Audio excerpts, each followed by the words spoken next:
What's going on, everybody? Super Saiyan Polar here, back at it again. Today we got some more Dragon Ball Super discussions as well as news and information for those of you guys that didn't see the recent spoilers.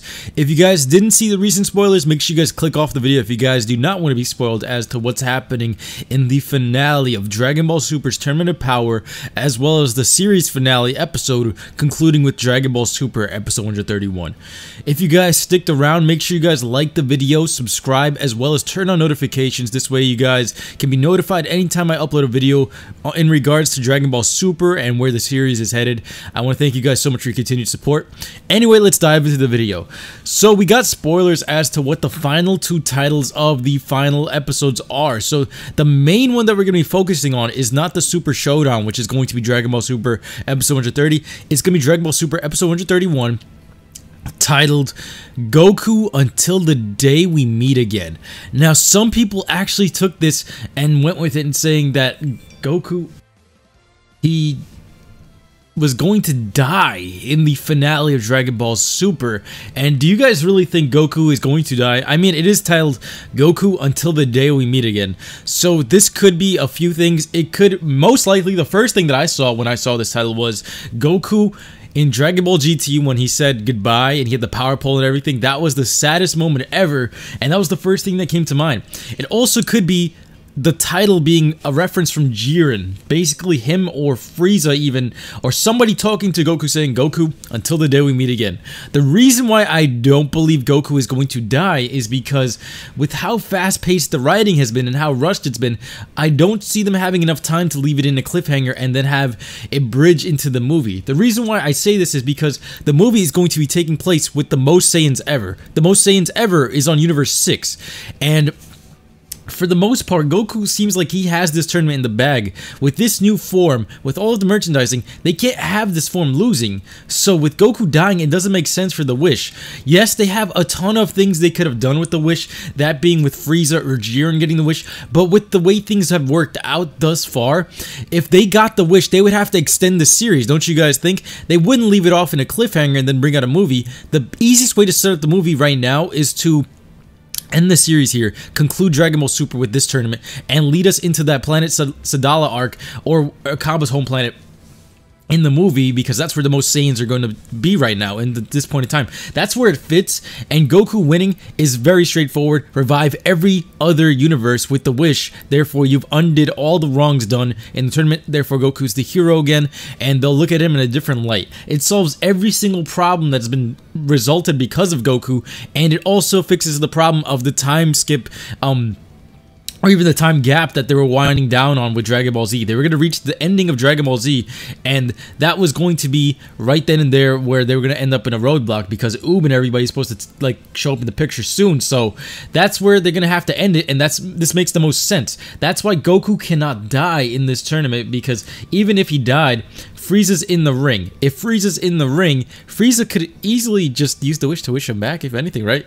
That would be the only case scenario I see that happening, if both Jiren and Goku died, or if Jiren killed Goku, then Jiren loses by, like, I guess, because of the rule set, he loses, he gets disqualified, and then Frieza would revive him at the very least, because Frieza would win because he's the last person in the ring, and Jiren's disqualified, therefore the Wish goes to Frieza.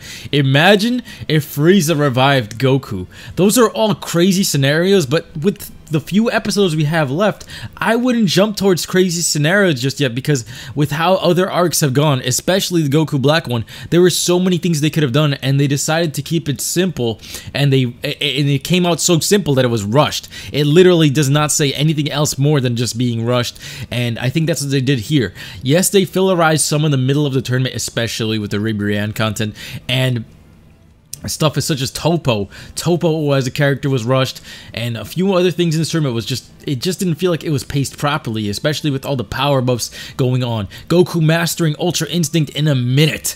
Literally mastering it in a minute in the show. That's how rushed the writing was in some of this, and how fast-paced the show was going. So, with those things in mind, Goku mastering a form in a minute and then losing in the next one, I don't really see that happening. I just see Goku taking the win, and then all of a sudden Jiren having so much fun that he was, because he let Goku power up. He was having fun with Goku fighting, He's going to be like, Goku, you defeated me until the day we meet again. And then they're probably going to just lead it up into the movie with the arc happening with the Most Saiyans. And then therefore, it's just going to end from there and probably launch into a new series, if anything.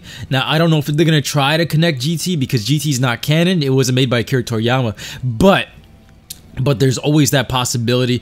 Goku at this point in time is still viewed as the strongest Goku in history with this new form. So with them saying that, that kind of uncanonized or even stops that bridge from happening, but it still can possibly be bridged if they wanted to. Now that's what I wanted to see, if they were going to overwrite Dragon Ball Z's ending, or if they're going to overwrite and move into GT's ending, or even storyline. So that's what I was hoping for. I want to see where it's going to go after this, because Dragon Ball is just one of the most amazing franchises after this point in time, because they just have endless possibilities with all the things they could have done. If they really go back to the drawing board, the amount of things that we've come up with as fans and the things that they could have come up with, and really like switch things up and make the writing less simplified, it would make so much more to add to this grand story of Dragon Ball, don't you guys think? Especially with the Super Dragon Balls. Now, the story about the Super Dragon Balls is that the wish is going to be probably used twice in the entire show. If you count the finale here and what happened earlier in the series where Champa's got his wish for the Earth because Beerus wished it for him. That's the thing about this, though. The Super Dragon Balls, yes, they defeated death and everything. Like, that's why people don't take this show seriously as much as they used to. But with that being the case, it still opens up so many possibilities in terms of what adventures they can go on, or who could accidentally harness these powers and take over and actually ruin the world with these things. It's just so powerful that if somebody got this in the wrong hands, it would be do or die. Imagine the wishes that they could come up with. Even Zamasu managed to... I mean, technically in his universe, he used the Super Dragon Balls as well. That's what I forgot to mention here. I was talking about in like the current timeline that they've only used it maybe once or twice in the show. But in the other timeline, Trunks' timeline, Zamasu was abusing them shits.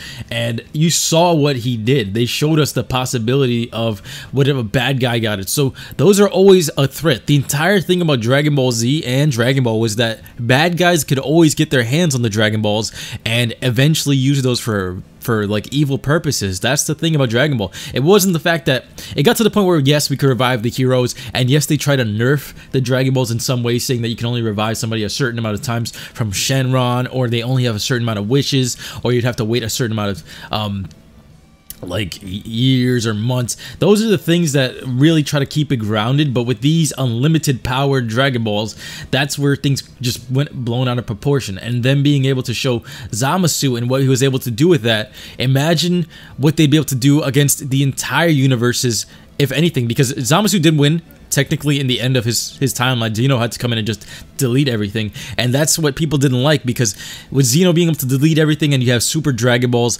what exactly can they bring to the table? And the thing with a Dragon Ball Super was that they have very, very good characters here. They have very, very good personalities, most of them.